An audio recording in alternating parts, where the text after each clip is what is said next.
What up, family? I'm going to take y'all back to where it all started today. The city of Brockton, Massachusetts, where I did my first deal, where we launched the business. And today, there isn't a city where I've done more deals in than Brockton, Massachusetts. We're going to walk 2 properties today that we just closed on in the last 2 weeks.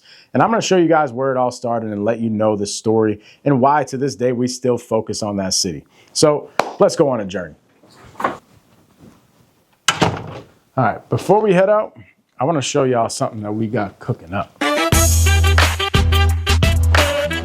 I'm not going to let y'all know what we got cooking up over here, and we're just at the tail end of getting this unit renovated, but we're cooking something up. Stay tuned.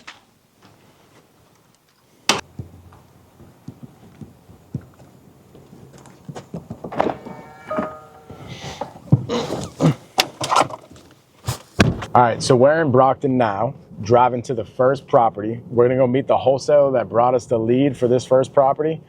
And he's gonna explain why he thought this wasn't a deal at first and how we were able to come in and all work together and get the deal done, and everybody got paid on the deal and everybody's happy. So we're gonna check this first property out, and then we're gonna go check out another property after that. And I just might show you guys my first ever deal that I ever did. So let's go meet the wholesaler right now. Dickens, what's up, bro? What's up, man? Good to see you. Good to see you too. All right, let's show the people what we got going on here, bro. Okay, let's First do it. things first, I think they're working in here, so let me see if we can walk through. I think they're working. They're in there working? I saw some light moving, so I think some door open. I think there's someone inside. So just All right, well, what we'll do is we'll show the people what it is that they're probably going to do to the property. After that, we'll explain the details of how you found the deal and all that type of stuff. Sound good? So let me go check with them and make sure it's okay that we walk it. All right, so the guy said we're good. We're going to head in, check out to see what these people is about to do to the property. Okay, excited.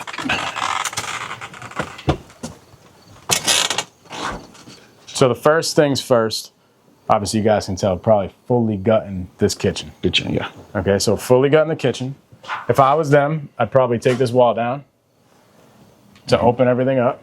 Because as you walk in here, this could be your big dining area / living area. And then another bedroom in here.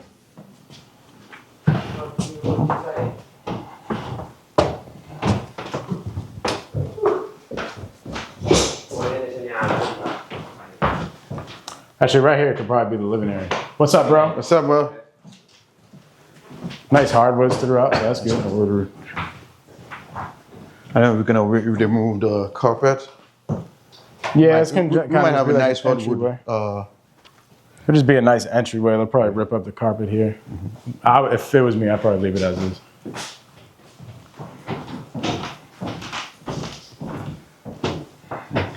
Bedroom. Big bedrooms here. Big bedrooms. I remember upstairs they got some big bedrooms. Yes, too. yeah. That's one big thing to look at. So one thing that could hurt the resale of a property is some tiny bedrooms. Yes. Another thing is low ceilings too. I learned that the hard way on some of my flips. Always learn the hard way. Yeah, that's a bathroom in there. I think the bathroom is there. Closet, the bathroom, and there's one bathroom upstairs, I think. Yeah, so you got 2 bathrooms. One down here. Oh no, there's actually one down here. One downstairs. You guys aren't playing down here. Oh, they're moving. What are you guys putting, a bedroom down here? Okay. Oh, so more bedroom. The bathroom used to be there. Yeah, the bathroom used to be there. And that's just the rest of the basement. Basement. I think the system. System on there, on the other side.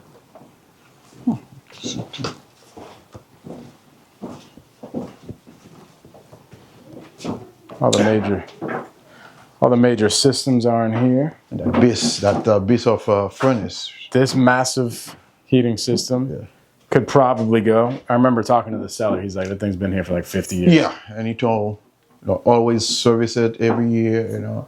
Still working fine, but Maybe it might be something if you want to update everything, you know. So Electrical looks good. Let's go head upstairs and check the upstairs. So what I'm gonna do is I'm gonna come up with my rehab budget. okay. And what I think I would spend here if I was flipping it myself. By the way, this was an assignment of contract, so we assigned this deal. So the people that are here working and stuff are working on behalf of the new buyer that bought it. Me and Dickens assigned it to somebody else. But what we're gonna do is I'll come up with what I think the rental budget's gonna be. You can come up with yours and see how close we get. Okay. Cool. By the way, y'all come up with y'all's too. Yeah, think about this property. Bedroom sizes are massive. Ceiling heights are big. Not much to do up here, really. Besides paint. I might try to put a bathroom in there or something. Yes, that's what I was thinking. The only thing I will do differently is to put a back because I don't know. It's just Well, no, there's actually a second bathroom on the first floor. But getting over, you know, during the night to use it and go Right, downstairs exactly. for bathroom is half inconvenient. asleep. You got to go down these stairs to do shit. Yes, Yeah. True. Well, yeah, I would put a bathroom, even if a half bathroom, but I would put a that's place to do a full bathroom here. Yeah. All right. Let's go outside and see what you think the rental budget's going to be. Okay.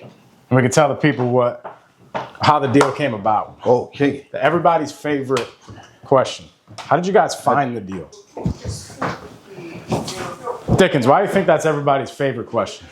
Because everybody's trying to find deal. Everybody think that we can find deal magically without the hard work. You know, so. Oh, yeah, we can actually check out the exterior too. But unfortunately, you know, been doing it for a while. There's no magic. There's no magic, bro. You just got to put the work in.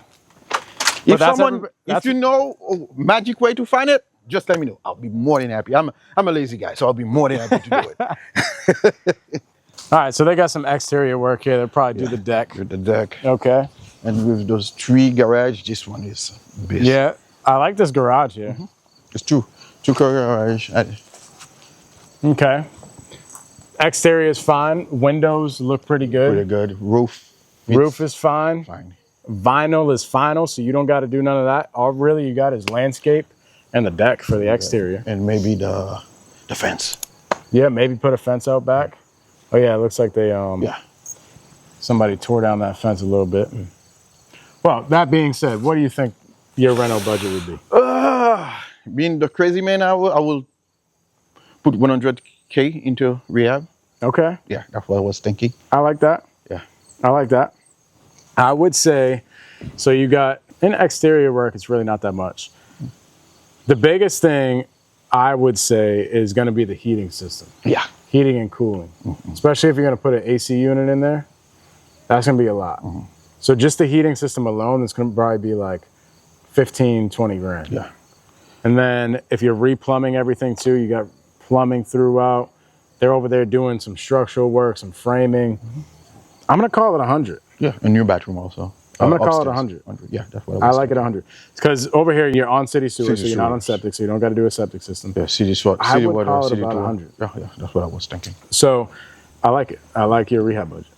Two of people's biggest questions is how'd you find the deal and how much is it going to cost for somebody to renovate it? That's something that just people have such a hard time figuring out. What is this thing going to cost? And I know you have done flips before yourself. You get it. But for people that like are just brand new, they got no idea. When I was first starting out, I hung out with a fix and flipper and I like really just knew what it is that he was doing. I would ask him all the questions, how much stuff would cost, what the scope of work would be. And I did that for like 2 or 3 months before I ever even started marketing. And what I did when I just started, one time I pay a contractor to go to a property and do a report. I pay him, what he asked me to be able to work me through it. With the promise, like a if I end up consultant. buying it, he will have it. Yeah. But I pay the report, I pay him his time, to value his time. So That's smart. yeah. That's very smart. But you have to do what you have to do because if you, I don't know if you came with, handyman experience. I came from the health industry, nothing. So Yeah. I had to learn, and that's what one of my biggest fear. Okay, I know what I don't know. What's gonna be my rehab budget? So I had that tips for an investor that I was working with. He said, hey, if you're that afraid, hire someone. So I met that contractor at rehab meetings. Okay. I asked him what it will cost him. He told me what it will cost him for 1 hour, because he told me it will take 1 hour. I pay him his hour, and I pay him an extra for him because I wanted to have a written report. So I paid him extra for a written report, and that's it. So that started to give you an idea of like line item by line item what would have to be done to a property. Yes. And then even after that, you could take his numbers, but even after that, you could start reverse engineering what every single thing is going to cost. Yeah. This is what I was going over in the last video. If you guys remember the property that we did in Dedham, we did a video and I broke down from A to Z exactly what would need to be done to that specific property that we did a video at before, and what the scope of work would be like from the day that you do demo and drop the dumpster. That helps give people like a really good understanding of what needs to be done to the property, for one, but two, how much it's going to cost. Because you look at what it's going to cost based off of the sequence of events that's going to happen on the project. You know, and a lot of people are just like, oh, well, I don't know, you got to put a bathroom. I don't know, you got to put a kitchen. But okay, what's going to start from like start to finish? Yeah. Once you lay that out and you get a good understanding, I was just doing this with my dispo guy, Dave, teaching him exactly what the scope of work would be like on a project. And he's like, bro, I wish I knew this before, because I'm just kind of going off of like price per square foot and like, hey, I got to do a kitchen, got to do a bath. And I'm like, no, dude, there's a sequence of events that is strategic on how a fix and flip gets done. We're not going in and doing all the paint before we do demo. Yes. Right? Like there's a very specific way we're going to do the construction from start to finish. And that helps people understand the construction budget. Anyways, so if you didn't watch that video, go back and watch it. Talk about how you found the deal, and then talk about your thoughts as you were talking to the seller about potentially doing a deal. One of my guys drove by it and told me, oh, they think that house is empty, or they think that they might sell it, because I think, and then give me the number. I have a VA, an assistant who cold call for me. I did try call for 1 or 2 weeks, nothing. And then I decided to drive. I drove by it and I decided to come knock on door. Luckily, when I decided to knock on door, the seller was doing some work. I ended up introducing myself. Because he wasn't living here. No, he wasn't living there. So just so happened to be he was home. Yeah, that's mean, the lesson, take action. Yeah, take action, bro. Take action. I could have continued calling. I was frustrated. I said, look, and my guy was going to say, what happened to I say, I'm going to drive it. When I drove, I found him. We ended up having a conversation. He was busy. I didn't want to take his time. Long story short, we have an appointment to formally come and visit and walk the property. I walk the property, and then we have another appointment to sit to talk price. My price was a bit, a bit tight. Before we get there, right? Let's talk about finding the deal, because one of the things I'll tell people is if you have maybe like a 1 or 2 man team and you're trying to be very strategic on the data that you're going after, and like, hey, this is probably a deal. Like I can physically see that this is probably a deal. But I've tried calling them, I've tried texting them, they're just not answering.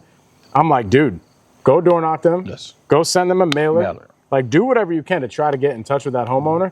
Because when you're working with just 1 or 2 people, the beauty of it is you can spend time on the stuff that you know is most likely a deal. Yes, definitely. When you have a bigger team, kind of like my team, instead of really extracting every single lead that we're going after, or a prospect, I should say, we do more of a shotgun approach where we're just going after a bunch of different people, and it just so happens to be the people that are interested in selling, that are willing to answer our calls and texts, be the people that we do deals with.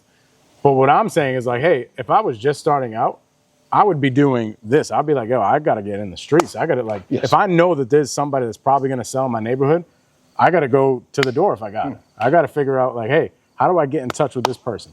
And what's interesting is that when you went here, he was here. He was here. Yeah. And I'll bet 95% of the time he's not here. Yes. So it just so happened to be that the 5% of the time that he was here, because he didn't live here, he happened to be here while you knocked the door. Yes. And the only way that was going to happen is if you just because he wasn't answering his call at all. Wow. He wasn't answering his call at all. So we have a very pleasant conversation. Yeah. And try to understand his needs and provide solution. And that's the key. I know a lot of people get into that thing to make money. It's true. Money is, for me, I think money is the byproduct of what we do. Yeah. What we do is provide solutions. So I heard him, and we end up having, we went to Dunkin' Donut, we drank coffee, and we You Both. bought him some coffee and donuts, bro? Oh yeah. Oh, yeah. That's this dude's cheat code, bro.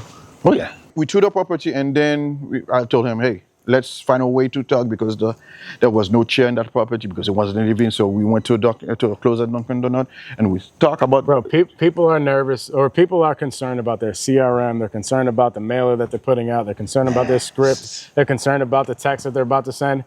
And Dickens is just like, bro, I'll just go get you coffee and a donut, dog. Yeah, We're gonna have a deal. it's a people's business. You know, you sit, you try to understand what is the issue.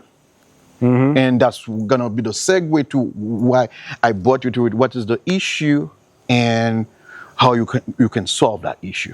Because as one of my mentors told me, people don't sell house just to sell house. They sell the house to an investor to solve a problem. And if you put your problem solver hat, you're gonna be good. So when we talk, and I realized even before going to my CRM and punch number, I realized I might not be the perfect guy for it, because I know my numbers. Yeah. And I know that, and so we end up talking about numbers. I didn't make a formal offer, but I told him, hey, I know your situation. I know what I can do. Here's my number. I don't think it's gonna work for you. And he told me, no, I don't think it's gonna work for me. And then I told him, give me 24 hours. I'm gonna find you a solution. Say, okay, I'm still there, and then we end up talking. I told you the situation. I told you where my price was, and your underwriter say I can give him a better, right? And I think your price really match what's closer what the expectation, because I was way off and I understand because I'm. So, and then I put you into contact. I think we set an appointment. We came here, and then because you're also a cash buyer. Yes. So not only can you wholesale properties, but you also close on them, clean them up, put them on the market, all that fun stuff. I do. And also I'm also an agent. And I know too. Most of because he didn't want to put in the market. When I told him, if you want the most price, but that type of seller would think that I have to repair everything before on the market. Yeah. I know as a cash buyer, it wasn't in the budget based on what I will spend. So I say, hey, let me turn it to Mike, because we've been circled for the longest. I say, hey, I talked to you, and then now you can take over. Well, what's crazy, bro, is there's so many people that go on appointments, whether they're cash buyers or wholesalers just starting out. Like myself in the beginning, I would go on an appointment and I would give them a very, very low offer just because that's what I thought. Yeah. I was like, there's no way anybody's going to be able to make money on this deal unless I'm at this number. And then I was just getting beat out on every single deal. And I was beating myself up for it. I'm like, am I not good at this business? Do I stink at sales? Should I leave real estate? Come to find out, I just didn't have the right people to connect with that could plug me into the actual solution, which was finding the perfect cash buyer for the deal, which is what we ended up doing. Yeah. So to add, if it was another city, like if it was in Worcester, I know Worcester, I live and run, but I know what I don't know about Brockton. So I say, because I don't really know the neighborhood, so I had to rely on someone who know Brockton, and know Brockton. So we can say, okay, I can expand. And when you told me that I did a deal few streets away. You could probably see it. Yeah, we can look at it. So I say, oh, you're the guy, because you know the neighborhood. I don't need, because there's what the CRM or your database is going to tell you, but there's also the feel of the neighborhood. So I say, okay, that's a slam dunk. Let me let you run with it. And then because my promise to him is I'm gonna find you. My promise is not I'm gonna buy you your property, but I'm gonna find you a solution. And that's solutions, bro. That's what your insurance said. Right, that's what there's a nest beside after the solution, because we try to find several possible options for the people that we work with. Which I'm grateful we were able to do. So we were able to bring the right person in there to get this deal done. Yes. Because myself, I'm a cash buyer too, but the price that the seller needed, I personally wouldn't even want to pay that price. But the perfect buyer that isn't going to lose their shirt, like they're buying this reason for a specific reason, bought this deal, and we were able to connect with them because we have such a broad reach in this area. And the person that bought this deal is not going to flip it. Yeah. They're going to hold on to this for a little bit of a long term. They're going to put renters in here, probably by the bedroom, what they were saying, and that's the perfect buyer. Over time, they keep this for 5-10 years. the property values go up, they're going to make their money regardless. Yes, definitely. And this is just their business model. So this is what you guys got to think about. There are hundreds and thousands of buyers that aren't just looking at this through the lens of, hey, I need to make a certain amount of profit and I'm going to put this amount of money into it and da-da-da-da-da. There's somebody that just needs another deal to keep their contractors busy. There's somebody that has a deal right down the street and they can get a deal on the construction because they're 2 doors down. Like, there's so many different reasons why somebody would purchase a property, and that would allow them to come up on price. And that's what we're able to see. So when you're doing so many wholesale deals, you can have a pulse on this in the markets that you're doing deals in. And once you have a pulse on it, that's when things start to get really fun. That's when you're going on these appointments, and instead of getting no every single time, you're able to get a yes more times than not, because you can get deals done that most people can't. So that's what we did here. So a deal that you might have said no to, we were able to make $30,000 on the deal by simply just making it happen. Make it happen, you know. That's what I say. Money is the byproduct. If you focus on finding solution, there's no way to lose in that business. Love it, bro. Great stuff. Take care. On to the next one. By the way, we still have more deals that we're doing. Yeah, there's more in the pipeline. There's one that's closing this week. Thursday. Thursday. Hey, you know more than me. Okay, now that we just checked out that property, we're gonna head to the second property. But funny enough, in between the first and the second property is our old office building. So I'm gonna show you guys what that old office building looked like. And funny enough, it's like 1 second from the property that we were just at. Well, maybe like 1 minute. But what's cool about this city is I can literally drive around and I can be like, oh yeah, we did a deal there. We did a deal there. I tried to do a deal there and it didn't happen. Yep, been trying to do a deal there for forever and haven't had it happen. That's what's so cool. But the reason why I love doing deals in the city is because it's very populated, for one. And two, the price points are good. Like, you're able to get in on a fix and flip somewhere between maybe 250 to 400 grand, depending on the area and the size of the house. And the days on market are not that long. Like, these properties move. As long as the property makes sense and it's not in a terrible area, the properties are going to move. And the cash buyers out here are out the yin yang, bro. They come out from everywhere. But we're pulling up to the property. That is our old office building right there.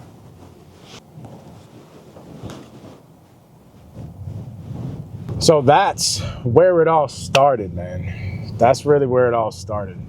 As some of you probably know, at one point in my life, I was a barber. Actually, I shouldn't say was, because once you're a barber, you're always a barber, bro. It's like, once you know how to ride a bike, you're always gonna be able to ride a bike. Don't get it wrong. Like, I'll get a nice fade going right now, bro. I'll chef somebody up right now. Right now, I'll chef somebody up, bro. But no, I was a barber for a while and came to a point where I was working in a couple of these barbershops, literally on the street that we're driving right now. And it got to the point where I just needed my own space. So I brought some of my clients to the office space that we just looked at. I put a barber chair in there and I would cut hair. And in between me cutting hair and waiting for other clients to come in, I would be building lists. I'd be making cold calls. I would be starting the real estate business. So on the side, it was like, hey, let me cut hair and then hey, let me go call some sellers. Let me go underwrite some deals. Let me go do whatever. And that's where the wholesaling business started. And my first contract I ever got was out of that office. We're actually going to see that deal in a second. After we check out this next property, I'll go show you the first property that I ever closed on, my first deal ever. But yeah, in between cutting hair, I just had to get after, bro. You got to just do what you got to do. If you guys haven't noticed already, I've been a hustler. I've been an all-American hustler like my whole life. It's in my blood, is to be a hustler. And barbering is one of the main hustles that you could ever think of. That was my first hustle really ever. I played college football. So I used to hang out in the locker room before games. Like, let's just say we had a practice on a Thursday or something and the game was on a Friday. I would hang out in the locker room Thursday night, put my number up on the whiteboard and be like, yo, I'm cutting hair tonight. And the night before the game, I'd be in my dorm room getting busy, charging like $5 for a haircut. But really, that's where my entrepreneurial journey started. And I'll never forget, there was a guy that I was cutting his hair one day. I don't know why this story sticks out to me, but I was cutting this dude's hair on the team one day and he's like, yo, bro, you know you're an entrepreneur, right? I'm like, entrepreneur. What the heck is that? I didn't even know what the heck an entrepreneur was. He's just like, yeah, bro, you're just an entrepreneur. I was like, yeah, all right. But that story stuck with me, and yeah, bro, it's in my blood. I am an entrepreneur.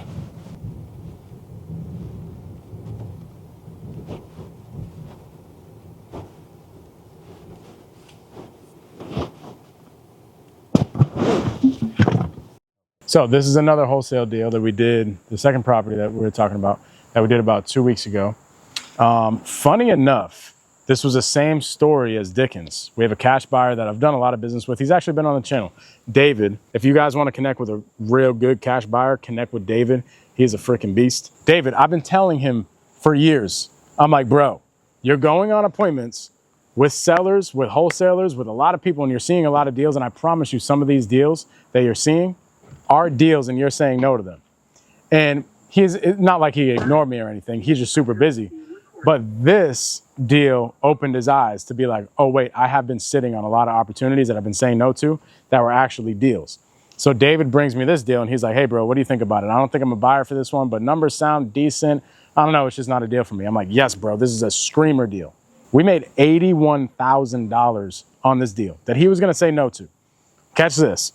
A wholesaler brings him the deal, a wholesaler that he does a lot of business with. The wholesaler was going to make $5,000 on the deal. David brings the deal to me and he says, hey, bro, what do you think about this? I have it under contract with a wholesaler. I might close on it. Don't really know what I want to do with it. What do you think? I'm like, bro, let's just all three of us squat up on it together. This dude that was going to make $5,000 can now make $20-something thousand. And a deal that you were going to walk away from, you can make $20-something thousand as well. Ultimately, everybody made out on the deal and we got it done, sold it that same exact week. That's how we do, man. That's how we do. So if you guys, I can almost imagine, if you guys are generating leads, if you guys are walking properties, there's deals that you guys are looking at right now that you don't think are deals that actually are deals. How do I know that? Because that was me for so long. That was me for the first year or two of my real estate career. And I probably missed out on hundreds of thousands of dollars by not squatting up with the people that were actually doing deals in that market. But let's see if we can get inside. I don't know if we are going to be able to, because I think it's locked, which is locked for dang good reason, because this is a rough neighborhood. Actually, what's funny about this is when we had the buyer walkthrough, all the buyers left. And as the last buyer left the property, there was a bunch of homeless people that came out in tents from the backyard. So luckily enough, the buyers didn't see it, but there has been, which the buyers now have kind of taken care of. There was a homeless person issue out back. There was a bunch of tents out back that they was all living in. But that's why they have everything locked up and secured. Let's see if we can get into this joint. There is a lockbox, so I could probably call. Yeah, as you can see, we had to board that up right there because somebody was sneaking inside. Nice. There you go. Apparently, somebody doesn't know me. You know, I'll say this. You guys don't really need to see the inside. It's a full gut renovation. Actually, when I walked the property, I was scared, like out of my mind, because there was needles everywhere. So I'm not even gonna try to get into the property, but here's another wholesale deal. Let's go check out my last deal. No, sorry. Let's go check out my first deal that I ever did. Now we're on our way to the first deal that I ever done. But like I told you guys, I've done business all throughout the city. Actually, look at this street right here. There's no cap in my rap. Marion Street, we did a deal on that street. I could literally just start pointing out places that we've done deals on in the city because it's so dense. It just makes so much sense to do deals here, bro. There's an abundance of deals. I could literally do all my business in this city alone. We don't. We cover the entire state of Massachusetts. We do all of Eastern Connecticut. We do Providence and pretty much the entire state of Rhode Island besides Southern Rhode Island. So we cover a vast market. But dude, you guys that are saying that there's no deals out here, there are. Literally, if I just focus on this one zip code, well, there's multiple zip codes in this city, but if I just focus on this one city, I would be fine. I'd be able to do enough deals to fund everything I need to fund. There are deals everywhere, but especially in a city like this where there's a lot of people. There's a lot of density. There's a lot of demand for housing. There's a lot of distressed homes. There's a lot of people going through financial troubles that need help. That's one of the reasons why we focus specifically in this market still to this day. It's not just because it's where we started out and naturally we just really grew our network and stuff here, but it's a great city to do business in. It's a city that's kind of similar to Lynn, kind of similar to like Lawrence, Worcester, Fall River, New Bedford, Taunton, all these types of cities, Providence. They're great cities to be doing business in because you could just keep on doing them because there's an abundance of amount of deals. If you're doing business in some of these smaller towns, like these suburb towns, they're great cities to flip in. But if you're just going to focus on those zip codes, there might not be enough deals. But in a city like this, I could do a deal a week here easy with just me. If it was just me and maybe one other person, maybe like a lead generator or something like that, I could literally just do a deal a week in the city alone. But I'm about to pull up on my first deal. I don't know if these people are home. They're gonna be like, who the heck are these people? 17. Yeah, that's the deal right there.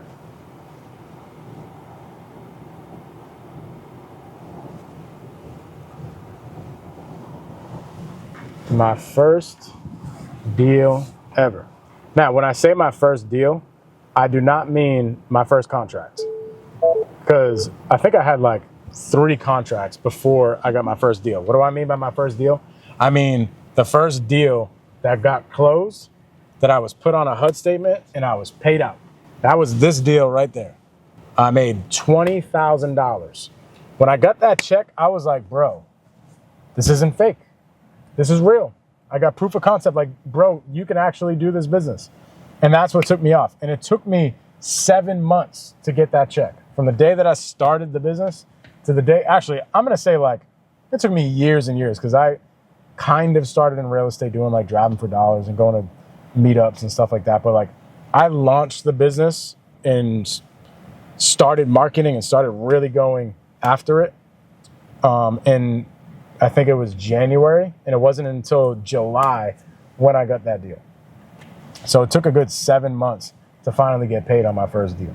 So those of you that are thinking, dang, this business doesn't work, especially here in Boston, here in Massachusetts, I promise you, I want to scream to the mountaintops to you that this business works, that you can do this business. Just do not give up. And more importantly, as you do not give up, connect with the right people that are doing business.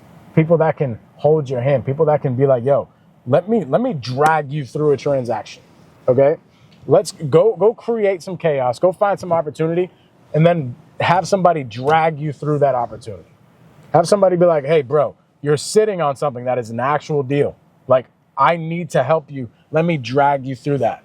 If it's me that you want to reach out to for help, great. If it's somebody else that's in your market, that's fixing and flipping, that's wholesaling, whatever, just go connect to the people that are doing deals in your market because there's so much opportunity that I guarantee that you guys even just driving by or seeing, and you're just simply saying no to it because you might not have the people that know how to execute on that deal. So I want to do this with y'all. I need you guys to go to wholesalewithmike.com where we do a monthly Zoom. I think I'm going to start doing 2 Zooms every single month. I'll let you guys know on the next wholesalewithmike.com Zoom exactly what the other Zoom's going to look like. But go to wholesalewithmike.com where we just hang out. We hop on a monthly Zoom. We chop it up. I talk to people, sellers, underwrite deals. We talk about business, and we just simply hang out. Go to wholesalewithmike.com, and I'll catch y'all on the next video. Peace.